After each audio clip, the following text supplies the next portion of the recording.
ગાંધીનગર વિધાનસભા સત્ર પૂર્વે મંત્રીઓ હવે ડિજિટલ અવતારમાં જોવા મળશે।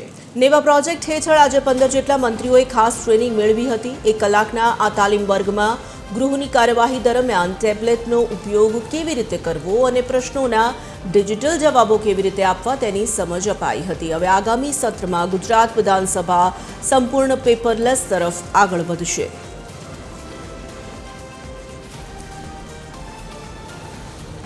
ऑनलाइन पर एसोसिएट एडिटर सोनल अनडकट जोड़ाई चूक्या है। सोनल, हवे मंत्रीओने टेब्लेट चलाववानी खास तालीम आपवामां आवी छे। डिजिटल तरफ आगळ वधी रह्युं छे हवे मंत्रालय।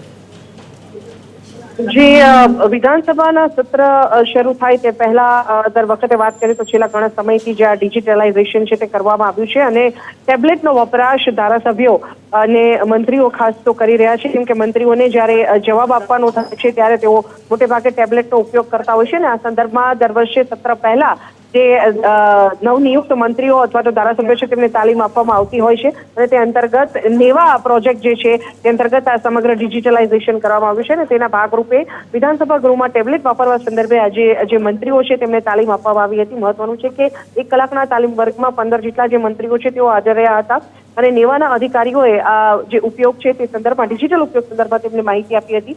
મહત્વનું છે કે વિધાનસભા અધ્યક્ષ શંકર ચૌધરીની અધ્યક્ષતામાં જે આ તાલીમ પ્રક્રિયા છે તે આયોજિત થઈ હતી ને સાથે જ ગૃહમાં જ્યારે મંત્રીઓ તરફથી જવાબ આપવાના હોય, જ્યારે હવે નવું મંત્રીમંડળ રચાયું છે ત્યારે નવનિયુક્ત મંત્રીઓ માટે ટેબ્લેટનો ઉપયોગ કયા પ્રકારે કરવો અને જવાબ કઈ રીતે વાંચન કરવો અને કઈ રીતે તેના જવાબો આપવા પ્રશ્નોના તે સંદર્ભમાં જે આ તાલીમ છે તે આપવામાં આવી હતી। જી, ધન્યવાદ।